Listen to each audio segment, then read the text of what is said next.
Hello, Northwest Georgia. Welcome to Year Weather on North Georgia Television. Today will be scattered thunderstorms in the morning, then mainly cloudy in the evening, and thunderstorms likely. High of around 85, and chance of rain is at 80%.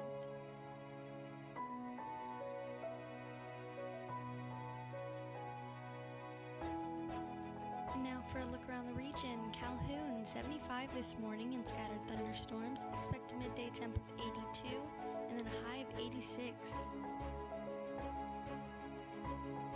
Chatsworth starting at 74 with scattered thunderstorms in the morning, around 81 at midday, high of 84 and chance of rain is at 80%. Chickamauga has 74 and scattered thunderstorms this morning. Expect a midday temp of 80, 86 for the high, and thunderstorms. Kahara, 73 and scattered thunderstorms in the morning, becoming more widespread in the evening. 79 at noon and 81 for the high. Dalton, starting at 74 and scattered thunderstorms, 81 at noon, a high of around 86. Fairmount, 75 this morning and mixed clouds and sunshine, 80 at noon and scattered thunderstorms, and a high of 82. Fort Oglethorpe, 74 and scattered thunderstorms in the morning, more widespread in the evening, at noon up to 79 and 82. Lafayette has 73 this morning and scattered thunderstorms, 80 by noon with rain, and 82 is the expected high. Ringgold, 74 this morning and mixed clouds with scattered thunderstorms, midday around 80 and a high of 82 in the evening. And now for your 7-day forecast. Wednesday, partly to mostly cloudy with scattered thunderstorms in the morning, a high of 89 and chance of rain is at 40%. Thursday, scattered showers and thunderstorms, high of 83, 50% chance of rain. Friday, partly cloudy, a stray thunderstorm is possible, and a high of 90. Saturday, variable clouds with scattered thunderstorms, high around 91, chance of rain is at 40%. Sunday, partly to mostly cloudy with scattered thunderstorms in the morning, high of around 90, and 40% chance of rain. Monday, mixed clouds with scattered thunderstorms, high of 89 and chance of rain is at 50%. And Tuesday, scattered showers and thunderstorms, high near 85. And that is your weather forecast. Whatever the weather, North Georgia Television hopes you have a blessed and beautiful day.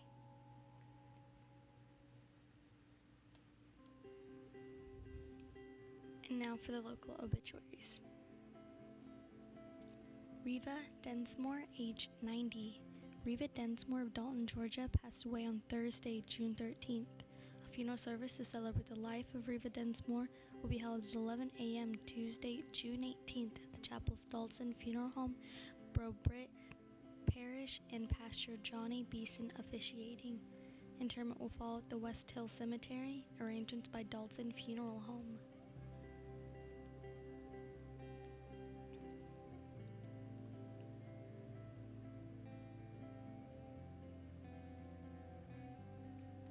Charlotte Williams Cochran, age 88.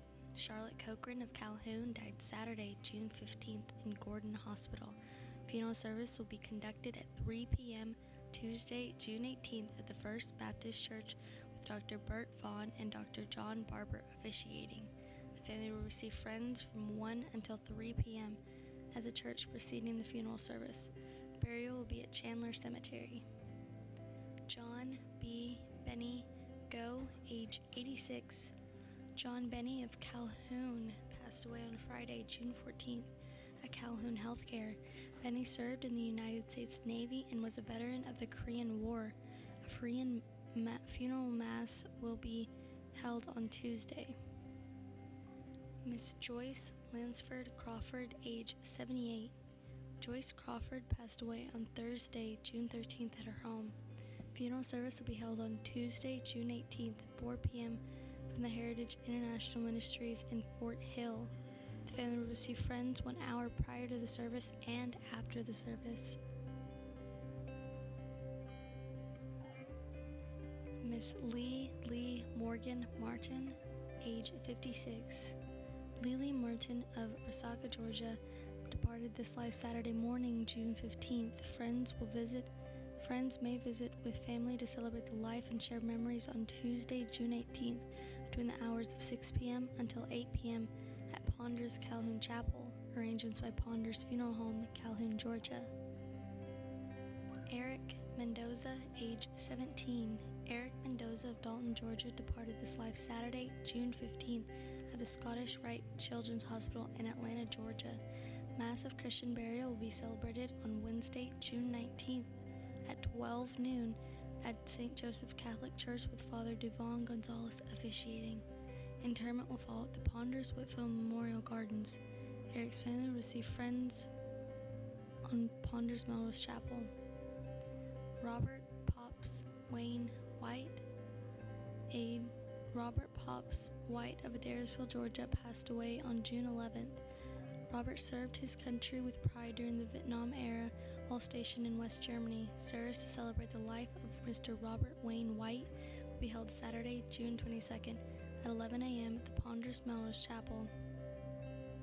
Mr. Reginald Lamar Brindle, age 86. Reginald Brindle of Murray County passed away on June 15th at his home, surrounded by his family. Funeral service for Mr. Brindle will be June 18th at 11 a.m. Wilma Ruby Daniel, age 96. Wilma Daniel of Rossville, Georgia, died Saturday, June 15th in a local nursing home.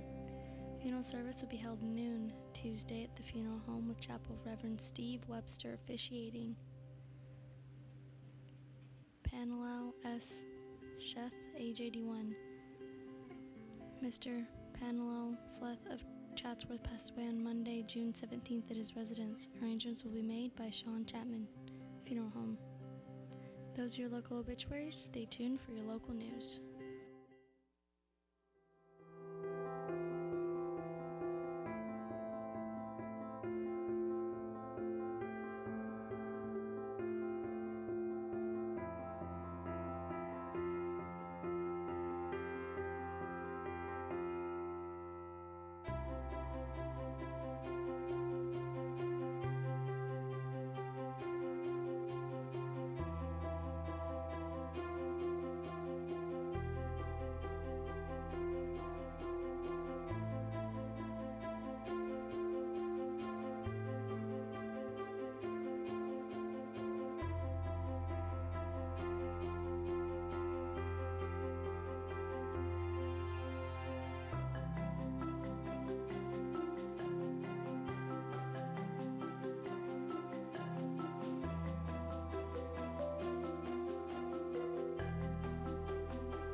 Good morning, my name is Adam Scott. And I'm Aaron Scott. Welcome to your local news, Northwest Georgia. We are your news covering Whitfield, Murray, Gordon, Walker, and Catoosa counties. Thanks for joining us. Coming up in the news today, Juneteenth celebration information, seminar in Murray County to teach how to fight tree killing insects, Dalton Public Schools 2020 budget anticipates no property tax rate increase, Georgia losing $750 million in online taxes, soldier's wife accused of fatally shooting him with a shotgun, and area events and bulletins. And let's hop right in. While taking an African American Studies course at the University of Missouri's Black Culture Center, Marissa Kelly determined she wanted to know even more about Black culture, reported Chaka Cobb of the Daily Citizen News. Kelly told Cobb that visiting the center weekly for her classes added another layer of love to learning as much as possible about Black history. Kelly, a 2008 journalism and Black Studies graduate, said the center provided a space for Black students in the historically white university and a sense of pride and ownership we didn't have in other spaces on campus.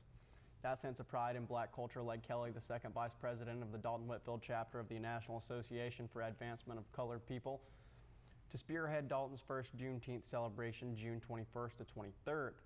According to the Dalton Whitfield NAACP, Juneteenth, also known as Freedom Day or Emancipation Day, commemorates the end of slavery in the United States and is celebrated throughout the country. The theme of the local Juneteenth observation is a celebration of freedom. There'll be several events. On Friday, June 21st, will be a basketball game featuring youth, local churches, and organizations at the Matt Gaston Community Center starting at 7 p.m. On Saturday, June 22nd, a parade in downtown Dalton starts at 10 a.m. The parade will begin at First Baptist Church of Dalton and at the Emory Center. Dalton's African American Heritage and Multicultural Center. Following the parade, the Emory Center will offer free tours from 11 a.m. to 3 p.m. Also on Saturday, there will be a gala at the Matt Gaston Community Center at 6 p.m. with music, entertainment, and food. Tickets are $20. The guest speaker is Leslie Rogers, a former Dalton Whitfield AACP member of the social worker Rogers, who now lives in Cleveland, Ohio. Will speak about not taking freedom for granted, among other topics. The event will conclude on Sunday, June 23rd, with a carnival and activities for all ages at the community center at 1 p.m. Vendors will sell food, clothing, jewelry, and other items. Anyone interested in becoming a vendor, buying a gala ticket, or participating in any of the activities can contact Kelly at 913-426-7870. Kelly said the NAACP Events Committee worked hard to organize a weekend of positive events while seeking to educate the community about Juneteenth. Juneteenth is the embodiment of the ancestors overcoming adversity despite every obstacle they faced. And that's awesome. That's really good for the community. I think that's great. I think that'll be an awesome time. I really do. It really will. Next up, it's a tiny bug barely visible to the naked eye, but the hemlock woolly aldrich is causing big problems, reported Charles Oliver of the Daily Citizen News. The U.S. National Park Service reports it has killed around 80% of the hemlock trees in the Shannon National Park in Virginia and the Blue Ridge Parkway in Virginia and North Carolina. Save Georgia's Hemlocks is a nonprofit organization that aims to keep the bug from destroying the state's hemlocks. On Saturday, June 22nd, from 10 a.m. to 3 p.m., the Murray County Agricultural Center in Chatsworth, the group will present training on how to identify and combat the insect. Donna Shearer, chairman of Save Georgia's Hemlock, said, "It's sort of like the Master Gardener program, where people learn a lot that will be useful to them, but we also hope and expect they will use what they have learned to help other people in the community." If a person is already a member of Save Georgia's Hemlocks, there is no cost, but we do ask people to become members if they are going to take the training, and that's a $20 donation. We'd like people to register before Friday, June 21st. To register, contact Kim at 706-455-2313, and be sure to provide both your phone number and email address. The hemlock woolly aglid's an invasive species not native to the United States that came from Japan in an imported shipment of trees about 70 years ago, said Shearer. The bugs are extremely prolific in their reproduction, so they began spreading up and down the Appalachian Mountains and made it into Georgia around 2002 or 2003. They don't fly around, but they are very efficient hitchhikers. They latch on to deers, squirrels, people. They are so tiny you really can't see the bugs. What you can see during the first half of the year are these white cotton ball looking things on the underside of hemlock branches. That's their egg sacs. The hemlock woolly aglid suck the sap out of the hemlock's needles, slowly killing the trees. They have no predators to keep them in check in the eastern part of the United States, but they do have predators in Japan and in the Pacific Northwest part of the United States. There's chemical treatment to combat the bug. It's quite safe and easy to do. It's also inexpensive, Shearer said. It's applied to the soil at the base of the hemlock tree. The tree absorbs it, and the bug drinks the juice, and it dies. John Lukthart, a professor of biology at Dalton State College, said the hemlock tree plays an important role in the ecology of local forests, and a threat to it could have a major impact. He said, "They're an important tree, particularly up in the mountains and particularly alongside of streams. They help prevent erosion of the banks of streams, which is important for water quality. Their canopies are very dense and shade the streams, especially in small headwater streams. They keep the water cooler, which makes the streams better for cold water species such as trout, and are a number of plants and animals that have been adapted to living in a dense hemlock grove. The hemlock training will include a sack lunch, and part of this class will be outdoors, so those who sign up are urged to wear work clothes appropriate for the weather. Save Georgia's Hemlock presents a training class for people interested in learning how to save the hemlock trees from the invasive insect called hemlock woolly aglid that is attacking and killing them on Saturday, June 22nd from 10 a.m. to 3 p.m. This training will provide in-depth information about the trees, the bugs, assessing infestations, cultural practices, chemical treatments, biological controls, cost and safety, assisting other property owners, working on the national forest, and more. The class will be at Murray County Agricultural Center at 1100 Green Road, Chatsworth. Individuals from Murray and all contiguous counties are invited. Registration is required. Contact Kim at 706-455-2313 or KimberlyRayWood@gmail.com. Be sure to provide both your phone number and email address. I think that's really important, honestly, and I think it's important not only to save the hemlock trees, but to inform people about just any basic invasive species that is in our town. And it is, and it seems that any other time that we've had this problem, we've introduced another invasive species and created a bigger problem, and I hope that we don't do the same thing right here. That's a fact. We'll see how it works out. For the 6th year in a row, Dalton Public Schools officials plan to hold the school system's property tax rate steady at 8.2 mils, reported Charles Oliver for the Daily Citizen News. The Dalton Board of Education will not officially set their mileage rate until later this summer after the school system receives final tax digest information. School board's members unanimously approved an $84.8 million fiscal year 2020 budget on Monday, up from $81 million in the fiscal year 2019 budget. This anticipates no change in the property tax rate. The 2020 fiscal year starts on July 1st. The budget anticipates $83 million in revenue, up from $80 million in the 2019 budget. The school system will reach into its fund balance to cover the difference between revenue and spending. The budget forecasts any 2020 fiscal year with a fund balance of $16.3 million. State funding for Dalton Public Schools will increase by nearly $4.2 million to fund the $3,000 pay raises for teachers and other certified staff. The state budget approved by the legislature earlier this year provided funding for a $3,000 pay increase for teachers, counselors, and other personnel. The Dalton Public Schools budget anticipates that the property tax rate will remain at about 8.2 mils for the 6th year in a row. The budget projects that the tax rate will bring in $32.6 million, up from $31.6 million, thanks to growth in the tax digest. We're happy that we're going to be able to hold the mileage rate steady, said Superintendent Tim Scott. That has certainly been our goal, and that is so important. That's true. The schools do need more money. They're still not getting enough, I don't think. They do, and I'm excited that these teachers that are doing all these hard jobs are finally getting a raise that they were promised for almost 2 years now. It's a fact. God bless them. Next up, a news report says Georgia is missing out on hundreds of millions of dollars in sales tax revenue because of a loophole that allows online retailers to skirt a new state law. As of this year, online retailers are required to collect the tax in Georgia, but the report from the Faith, Justice, and Truth Project found that so-called marketplace facilitators or online sites connect consumers with the seller's product and services or hosting tax-free transactions that should be generating revenue for the state and local governments. Those untaxed products and services could be costing Georgia about $750 million a year, according to a report. A recent state analysis of a similar proposal put the figure closer to about $157 million a year. I don't know any of Georgia community that would say, please don't give us any more resources. Billy Honor, who is executive director of a newly formed Georgia-based advocacy group, said at a press conference held this week at the state capitol, this is a way in which we can do it, and we can do it on a premise of fairness. As an example, Honor said someone could avoid paying $2,071 in taxes on a Rolex by buying the watch through Walmart.com instead of in person at the Atlanta jewelry store. Honor, who is also an Atlanta pastor, said capturing these taxes owed would level the playing field among online brick and mortar stores as well as among Georgians who can easily hop online to order goods and those who cannot. State lawmakers have tried to task these marketplace facilitators, including Airbnb and rideshare companies such as Uber and Lyft, with collecting the tax. Most recently, such a measure cleared the House this year, only to stall in the Senate. It remains alive for the next year. Lawmakers did pass a measure last year that required all online retailers who make more than $250,000 or 200 sales annually to pay the tax starting next year. That threshold will be lowered to $100,000 to include more retailers.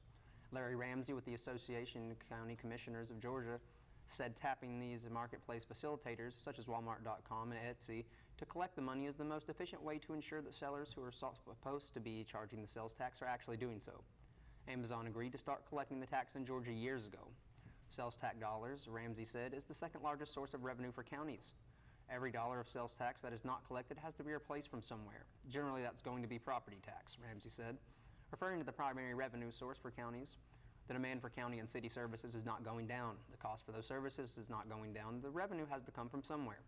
Walmart, for one, says it supports the proposal to require marketplace facilitators to collect and remit sales tax on behalf of the third-party sellers. According to a spokesperson, we collect all remit sales tax behalf on marketplace sellers when they instruct us to do so, said Ravi Jarman at Walmart. We can't contractually collect tax on behalf of our sellers without support in the law. And that's true, man. This online sales tax, I mean, it's crazy. It's almost like it's never ending. In Georgia, it is 14% online sales tax of whatever you make. I mean, that's crazy to me. And I know, and you can understand why people are avoiding it because, I mean, in all reality, it's as simple as redirecting your IP address. That's very simple. And, you know, there's a bunch of words that sound very similar, like there, and then there's taxation and theft. But that's just me. Next up, Georgia news. An Alabama woman is accused of fatally shooting her husband, who was a soldier at the Fort Benning. News outlet reports 27-year-old Brittany Riles Pisona was charged with murder Friday. The Lee County Sheriff's Office says 26-year-old Braden Pisona suffered a shotgun wound to the abdomen Thursday afternoon in the front yard of a home. Medics pronounced him dead at the scene, Court document says Braden Penosa had filed an emergency protection of abuse order Monday against Brittany Penosa. Filing states the soldier was concerned about his wife's mental health and says she refused to get treatment from a rehabilitation center. Fort Benning officials say Braden Penosa was an infantryman who served in the Army since September of 2013. It is unclear whether Brittany Penosa had an attorney who could comment. And this is another crazy story. What's going back over the summer of 2019 seems to have all these events adding up relatively fast. It's a fact. I mean, it's a crazy time. Very much so. And now for other upcoming area events and bulletins. City of Calhoun Police Department is now accepting applications for a certified police officer. Qualifications are high school diploma or equivalent, valid Georgia driver's license, no felony arrest record, must be a certified police officer, bilingual is a plus, ability to pass a medical and physical exam is required by the state of Georgia. Applications are available at Calhoun City Hall, 226 South Wall Street during normal business hours at www.cityofcalhoungeorgia.com. And in Rome, Here Lives musical from local singers and songwriters while you enjoy your lunch under a beautiful sky. Grab some friends, some lunch, and go down to the Brown Bag Concert Series every third Tuesday in Rotary Plaza from 11:30 a.m. to 1 p.m. Today's artist will be Gene Brigham.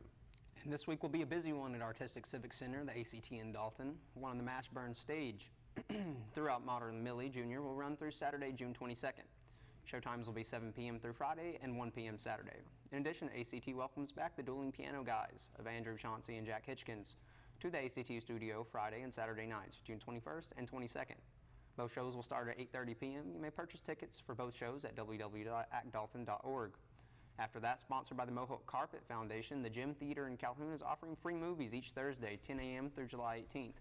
Although there will be no movie on July 4th, the remaining lineup is as follows. June 20th, Incredibles 2, June 27th, Mary Poppins Returns, July 11th, Smallfoot, July 18th, The Lego Movie.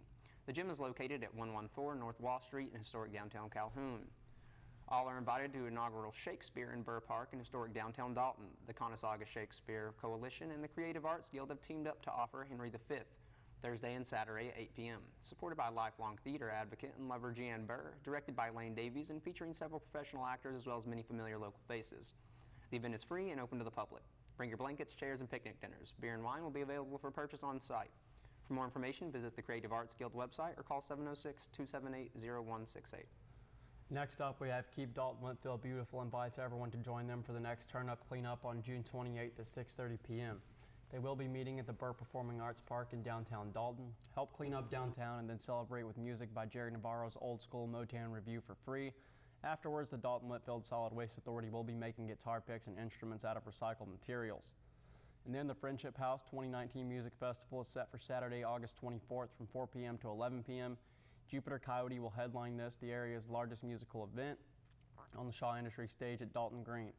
Cynthia Wilson will MC. The public is invited to experience a variety of music genres. There'll be food trucks, beverages, and activities for all ages.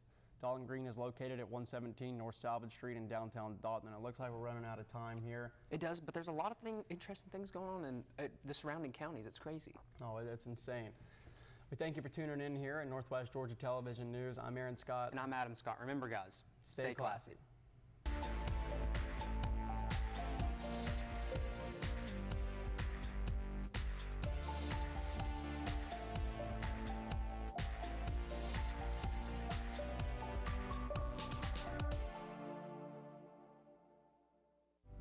With VidLink, we're taking TV, streaming, and video to the next level with one simple app.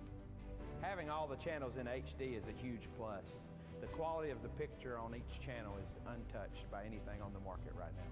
I would highly recommend VidLink to all my friends. One thing I love about VidLink is the restart feature. If I turn on the TV and it's 10 minutes into a show, I just hit that restart button and I get to watch the whole thing. Contact us today to learn how you can get linked.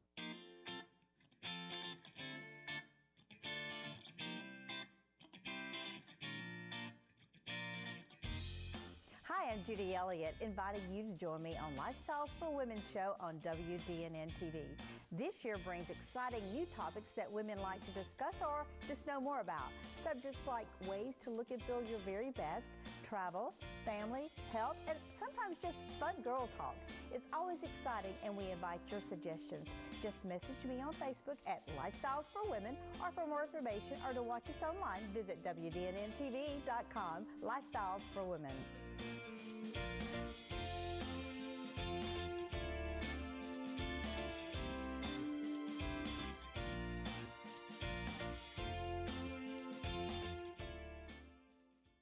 While the word cancer can strike fear at the deepest level of our souls, in the case of skin cancer, the prognosis is very good.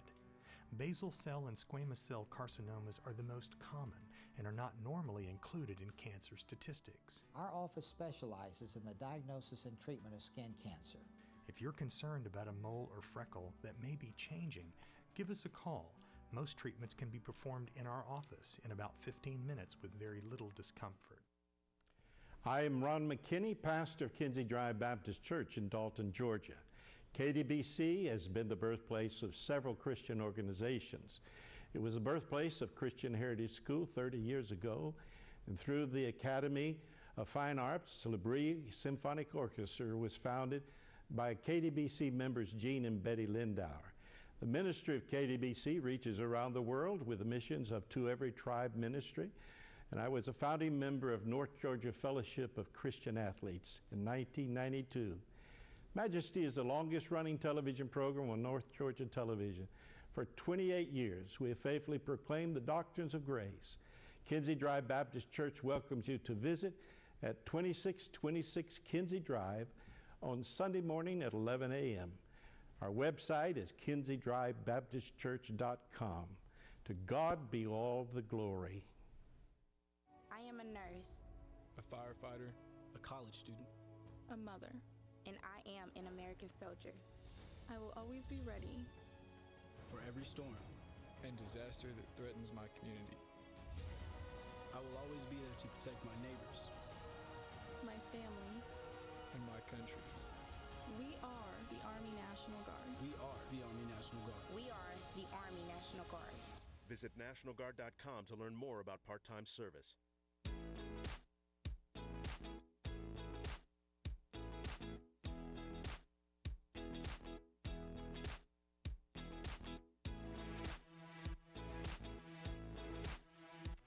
Hi guys, I'm Connie Hall Scott, and my show, The Talk with Connie, is right here on North Georgia Television, and I hope you'll join me and my very, very interesting guests as we dish on, well, just about everything.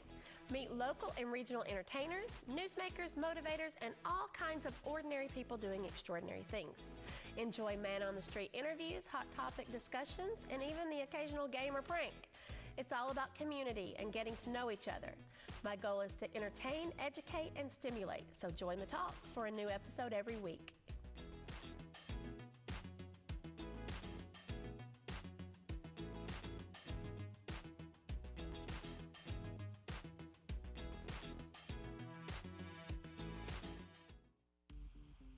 Georgia is now a hands-free state.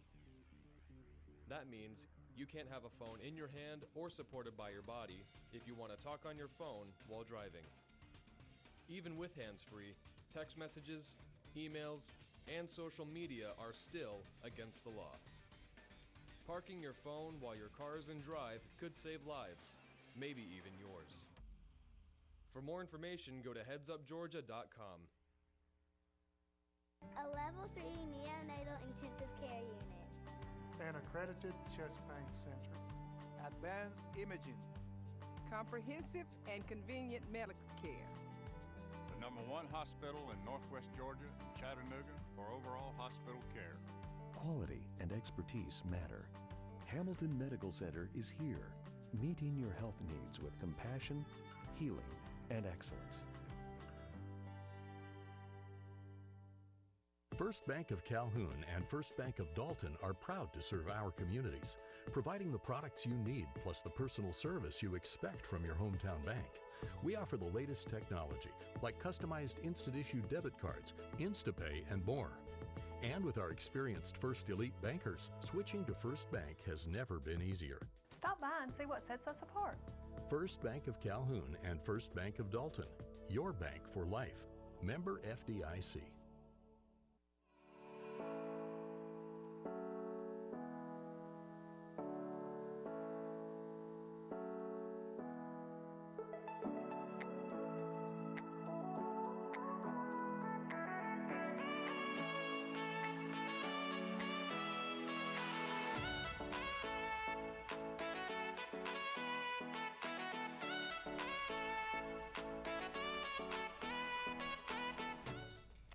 Hey, welcome back to Point of View. I'm your host, Connie Hall Scott, and today my co-hosts are here with me, and they are Dana Sapp, Marissa Kelly, and Alex Kerr. Thank you, ladies, for coming out.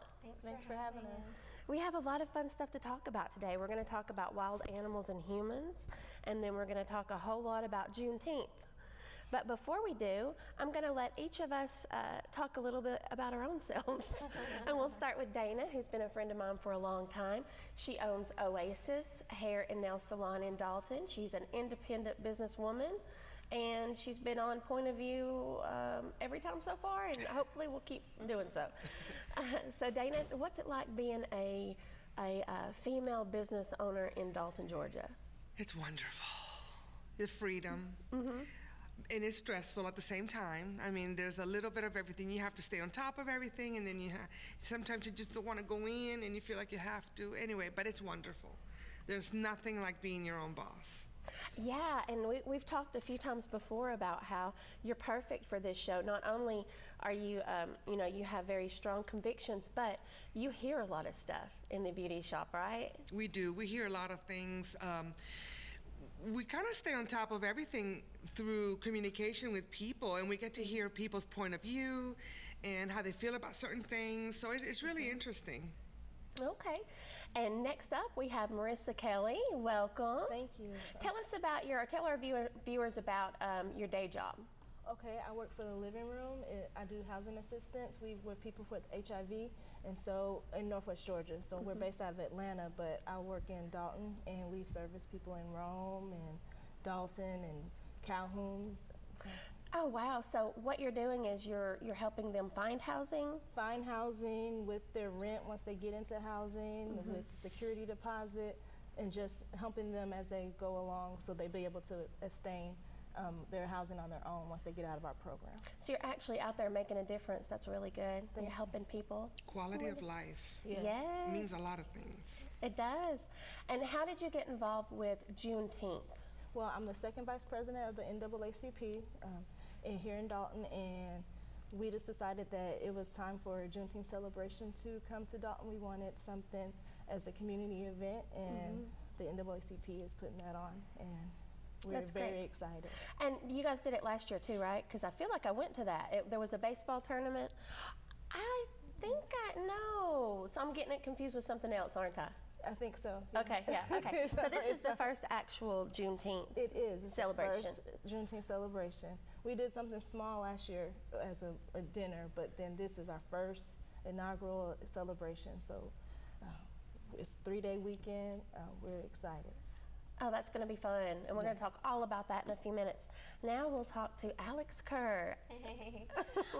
I'm the intern here, so I work on website development. I do some on-air work, and I basically just assist anyone who needs me in the office. So I'm the jack of all trades at the moment. And you did a really good job. She's coming up. She's actually developed a new website for us. That looks amazing. It's going to be great. Now, before we got on, last week actually, we were talking about all the Americans who had been killed in the Dominican Republic. And Dana, you were making some comments before we went live. I think it's crazy. It's 9 people now. Yes, a new person this week? Yes, it's from someone from New Jersey. And I'm thinking, it has to be a serial killer by now. I mean, it's been 9 people. And I just can't see it being 9 different scenarios. I think it's all connected. But the twist, wouldn't it be crazy if it was, because they're all Americans that are dying. Wouldn't it be crazy if it was an American doing it? Yeah. But I had not thought of that angle. No, but I think it's going to be very curious to to stay on it and see what's going on. I think the FBI is helping them now, trying to figure things out. That's what I read. Wow. That's insane. It's almost like one per week. Now, Alex, you've been to the Dominican, correct? I have, yeah. I saw that on your Facebook. Yeah. I've been to the Dominican Republic before. I have never explored deep into the country, city area. I kind of just stayed along the coast where the beach and the tourist stuff is, but everything seemed pretty normal. I did notice that there's a fence up, so if you're a tourist, you actually can't go in too. Wow. That's like in Cuba. Yeah, what you were saying about, Dana was born in Cuba, and she was telling us a few weeks ago that you can't go deep into Cuba, and the Cubans can't really go into the other part unless they have a work permit. Yeah, it's insane. There's so much that we don't know. There's so much that we just assume as we go through life and like living in the United States.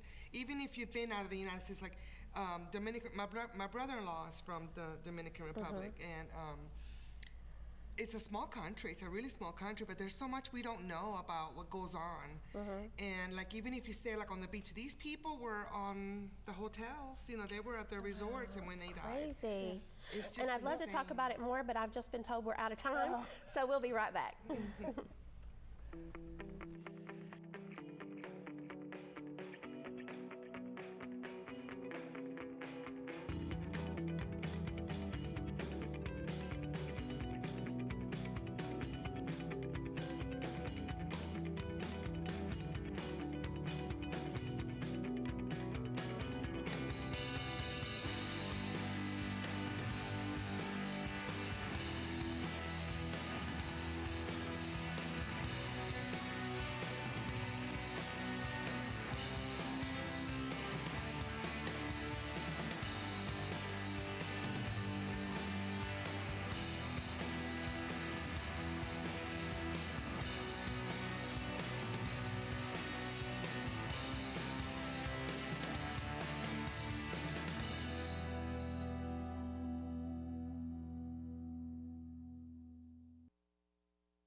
Hi, I'm Lori McDaniel, host of The Local Scene.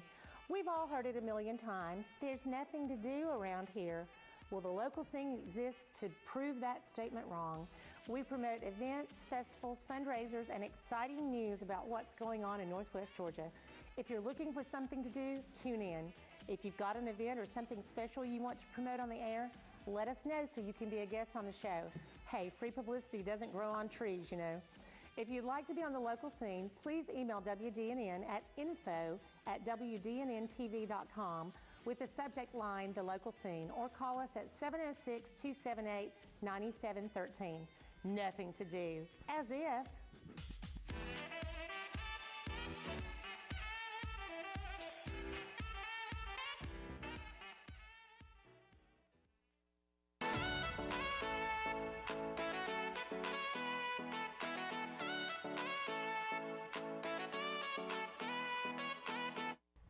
Welcome back to Point of View. We're going to talk about wild animals and humans. People put them in shark cages, or they put themselves in shark cages. They go live with grizzly bears. They snuggle with adult lions and even give birth alongside wild dolphins. This desire to connect with the wild seems so intense that some people risk life and limb in its pursuit. But is it good for us? Is it good for them? Listen to this story. A young black bear was shot and killed by state officials after becoming so help me with that word, y'all, habituated to humans that the public could get close enough to take selfies with him. Washington County Sheriff's Office and the Oregon Department of Fish began receiving calls and seeing social media posts with the bear in the popular Scoggins Valley Park. Oregon State Police were dispatched to the area after receiving 2 calls about the bear and sent a tweet asking the public to stay away. When wildlife biologists Kurt License and Doug Kitchens set out to trap and relocate the bear, they received another call that the bear was on the highway near the intersection of Scoggins Valley Road and Hare Road, where individuals had left it food. Authorities found the bear eating trail mix, sunflower seeds, and cracked corn. There were several piles of food on the road that had been left out for him, and he did not run away when the wildlife officials approached. An officer said it was very clear that the animal was way too habituated with that information. It was a human health and safety risk, and we had to remove it. The 100-pound male black bear was 2 to 3 years old, and the Oregon Department of Fish and Wildlife said if the bear had not been habituated, they could have relocated it, which has been successful in the past. But history shows it's unlikely a habituated bear will stay away from humans, a risk wildlife officials aren't willing to take. Oregon has seen only 3 black bear attacks since 2000, but attacks around the country require officials to be cautious. According to Dr. Doug Cottom, the district biologist for the Oregon Department of Fish and Wildlife, the vast majority of bear problemism communities are quickly solved just by talking to the residents. He said that citizens don't want to see these animals killed, and most will do about anything they can to get rid of the problem rather than the bear. Still, every year wildlife management has to euthanize multiple bears that have become too comfortable with humans. Cottom said black bears are eating machines and develop bad habits quickly, so it's in their best interest for people to make them feel unwelcome. And it's an ongoing challenge to educate the public. The Department of Fish and Wildlife implores the public to cover up their garbage and to never feed wildlife, as they survive fine without human help. Washington County Sheriff's Office said they're sad it ended this way, and that obviously no one wants to see a bear get killed, especially its many human fans. But it was the human interaction that ultimately led to its tragic end. So ladies, I think that's really sad on a bunch of different levels. Who wants to weigh in first? Marissa? Well, sure. It's sad that I don't understand why they would take selfies with a dead bear. Yeah, because they're endangering not only themselves possibly, because it is a wild animal, but they're putting the bear's risk up. And then they don't know what other bears are around, what could happen. And right. It's just a sad situation. I think humans, not as a whole, but there's a lot of selfishness, I think, and they don't think about the well-being of nature. We've lost a lot of our respect for nature. We're not these animals are not in our space. We're in their space. That's true. You know, and I think that humans are just in so many ways detrimental to nature. And feeding these animals is one of those ways. I think people get confused with, they think they're helping. They think they're doing like a good deed by giving these animals food, because sometimes these wild animals, they seem like hungry. Like even like when a kitten comes up, you think you're like, oh, I need to feed the kitten, but then never goes away. I mean, a kitten is a lot different than a bear, but I think just educating people on the dangers of feeding wild animals is the most important thing here, for sure. Absolutely. That's true. Some people don't think, like you say, they don't think about, well, the bear, this is not the bear's diet, but they think the bear's hungry, and not just bears, I mean, all animals. I've seen people feed. I went to Denver last year to visit my brother, and people were feeding this huge elk. I mean, huge. The people were like dwarfed next to these elk, and the elk they were right there by the road, and the traffic had stopped them both ways because people were taking selfies with them. And it's just bad. We can observe nature, but we shouldn't really interact with it as much. Yeah, I think so too. And in Key West, they have the little key deers. They're tiny little miniature deers, and people feed them, and they have habituated, did I say that right, y'all? Them to the point that they're almost, a lot of them are fairly tame, but if you're riding down the Keys, you can sometimes see those little deers hit because they're constantly trying to come in and interact. And it's just like, it's really a problem there. Yeah, it's really sad. Did any of y'all hear about the 17-year-old girl in, was it North Carolina, who got bit by a shark recently? Yes. I actually didn't hear about that. Who wants to tell about that? Her father, I think, didn't her father hit the shark? Yes. And the shark let go? Yeah, she was swimming. This is the way I understood it. She was swimming, and the shark attacked her. It had her leg, and her father was an EMT, and he come in and he was fighting, started punching and hitting, and it was enough to make the shark release. So the girl lost her leg. And one company has donated a prosthetic leg that's, really advanced, really good. But I saw a little thing when I was at Bradley Wellness Center changing clothes. I heard it and I peeked out the curtain because it was kind of interesting. And she was saying that even though that happened, it wasn't the shark's fault. She loves sharks. Sharks were generally good. But the problem is when people try to, I guess, get into those areas. I think sharks. I'm sorry. Oh, go ahead. I think that what I was watching was that shark attacks have doubled over the last year, and so they're usually rare. But in that area, in 2018 and 2019, that they've increased dramatically in that area, and I think it was like the 3rd shark attack. Wow, this year? This year. Wow. Yeah, and there's one shark attack in Hawaii a week or two ago, I think I saw.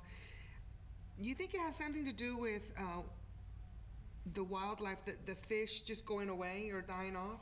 And now the sharks, sharks do a really important job in the ocean. They clean up the ocean pretty much. Yeah. But when there's no sea life, and they see some movement over there, and they go and check it out. And I don't think they attack humans. We're not in their food chain, but they call it attack. But I think the shark is just checking if it's food. You know what I mean? That we're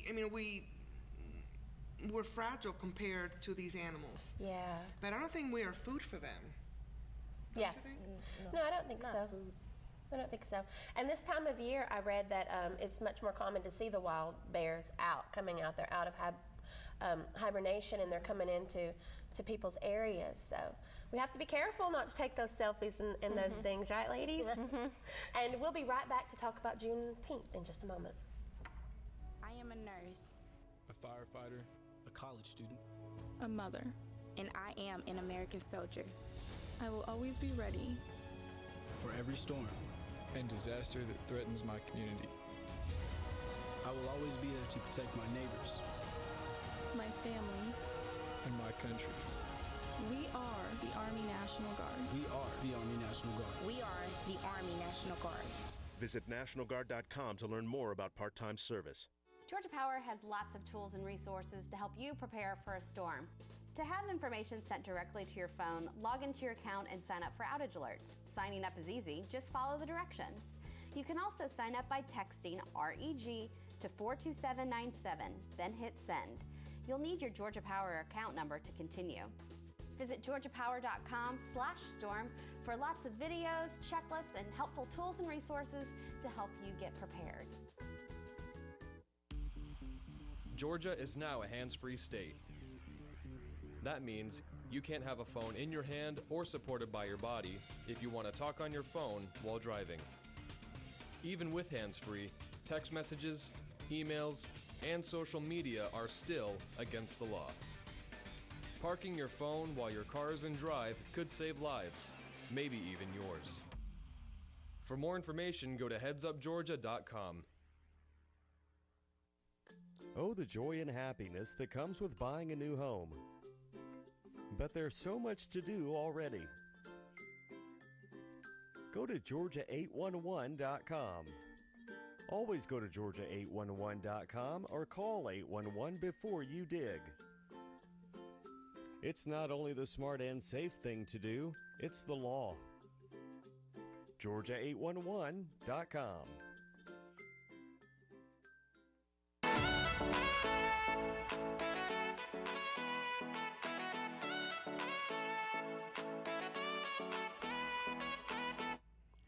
Welcome back to Point of View. We're going to talk about Juneteenth now. It is also known as Freedom Day, and it is an American holiday that commemorates the June 19, 1865 announcement of the abolition of slavery in the U.S. state of Texas, and more generally, the emancipation of enslaved African Americans throughout the former Confederate States of America.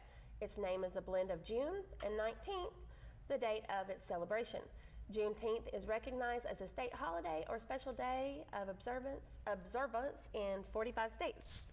And here to talk about that with us is Marissa Kelly. Yes. So we're having a celebration June 21st through the 23rd this weekend.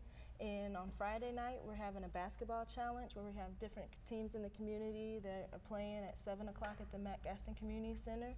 And then on that Saturday morning, we're having a parade in downtown Dalton, and from First Baptist Church to the Emory Center. And then at the Emory Center, we're giving free tours. So if you want to tour the Emory Center, which is the African American Museum here in town, you can do that for free this weekend. And then that evening at 6 o'clock, we're having a gala where we're dressing up, we're having a good time, we're gonna have music, entertainment. Our speaker is Miss Leslie Rogers, she's a former member of our chapter. And then on that Sunday, we're having a carnival for a family-friendly carnival. We're gonna have a DJ playing music and games, bounce houses for the kids, and face painting, just a great time. And will that be at the Matt Gaston Community Yes, Center? the carnival will be at the community center. All the events are at the community center except for the parade. Okay. That sounds like a lot of fun. That sounds like a lot of fun. If I have the littles this weekend, my niece and nephew will come out and check it out. Awesome. On Sunday for sure, and maybe even before, because that does sound like fun to me. So what's the parade like? What is the parade? The parade, we just have old cars and floats, and we'll have maybe people that decorate their trucks with just African Americans that I know the NAACP, we're gonna have our founders on our truck, and just a way of celebration. We have a leadership development, a youth leadership development program that's also going to be in the parade, and they're just going to have their pillars of what they do. And so it's just a way of getting out and having fun and just celebrating our culture.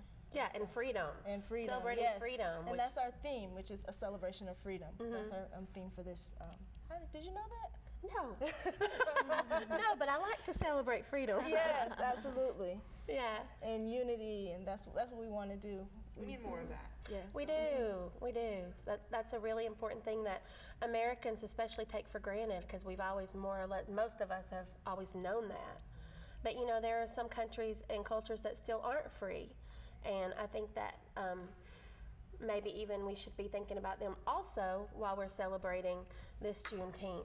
Yes, absolutely. Because like you said, and then even some people here in this country are not free, and when you're talking about human trafficking and things like that. And so there's a celebration of freedom in all ways. That's mind-blowing, really, even to think about human trafficking and how prominent it is in our society. And I guess we see it on a movie and then we're like, oh, that's terrible, then you forget about it. But there are people out there who are living enslaved. Yep. Yes. There was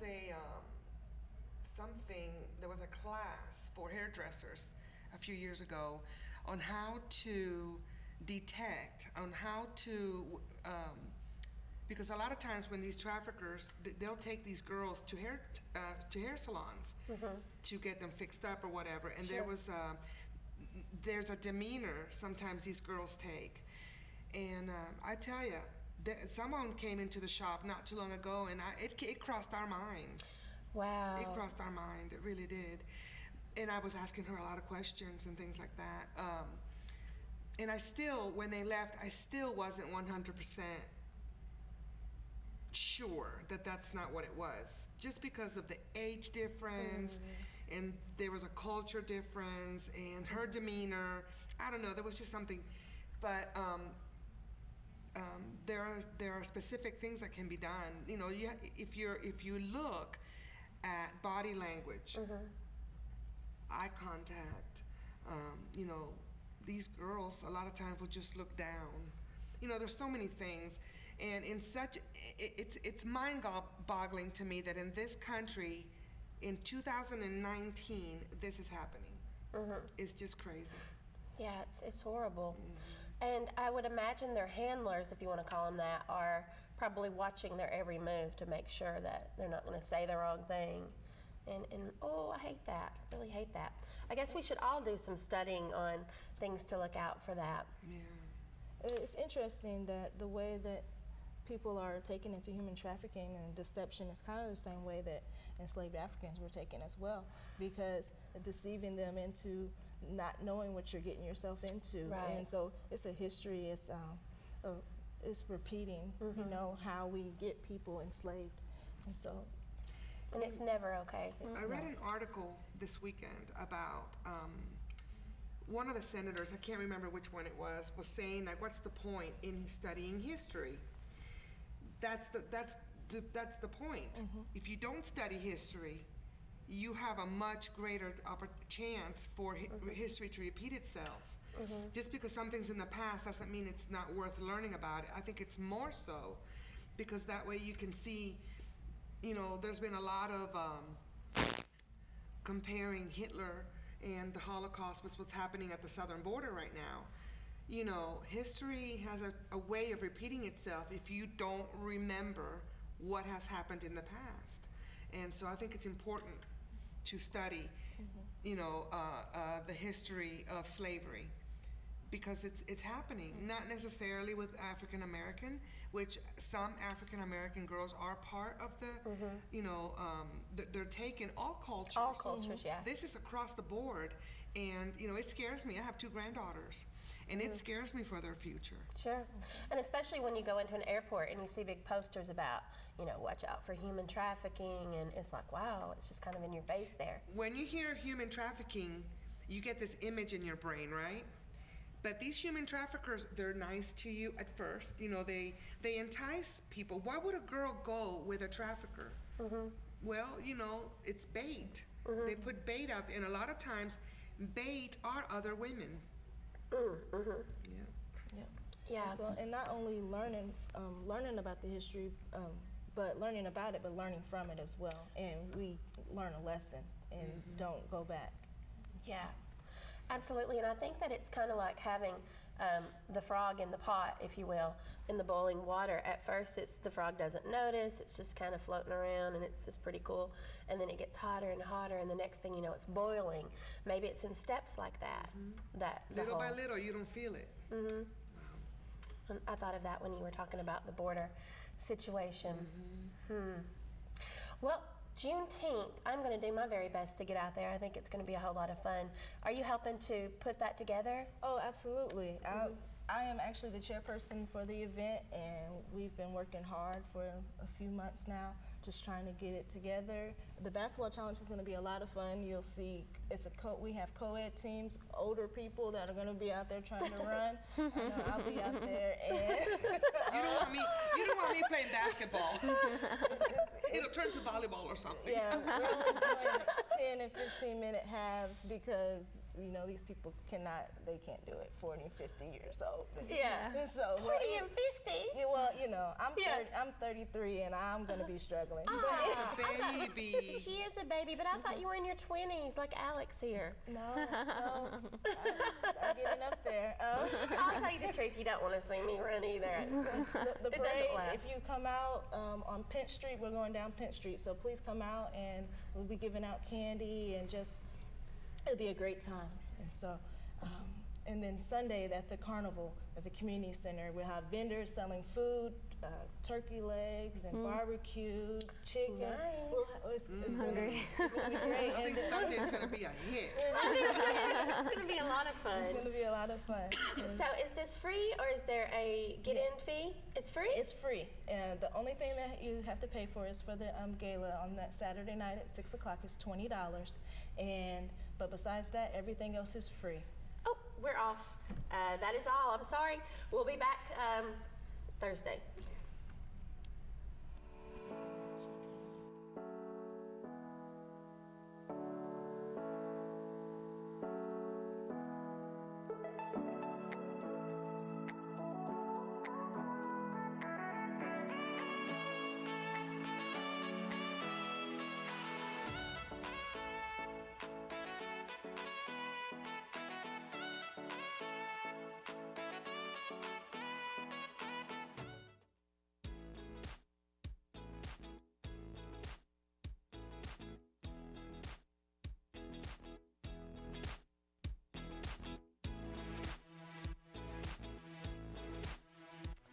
Hi guys, I'm Connie Hall Scott, and my show, The Talk with Connie, is right here on North Georgia Television. And I hope you'll join me and my very, very interesting guests as we dish on, well, just about everything. Meet local and regional entertainers, newsmakers, motivators, and all kinds of ordinary people doing extraordinary things. Enjoy man-on-the-street interviews, hot topic discussions, and even the occasional game or prank. It's all about community and getting to know each other. My goal is to entertain, educate, and stimulate, so join the talk for a new episode every week.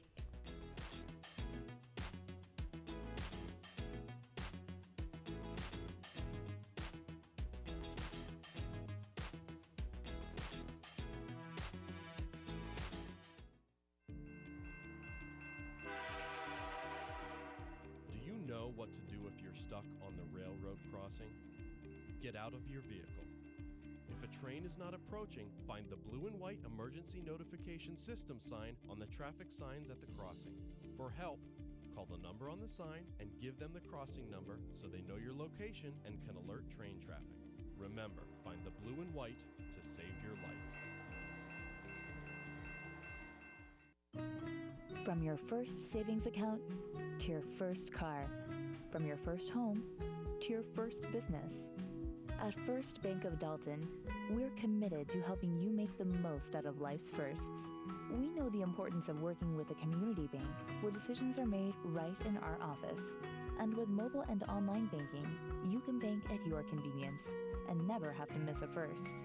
First Bank of Dalton, your bank for life.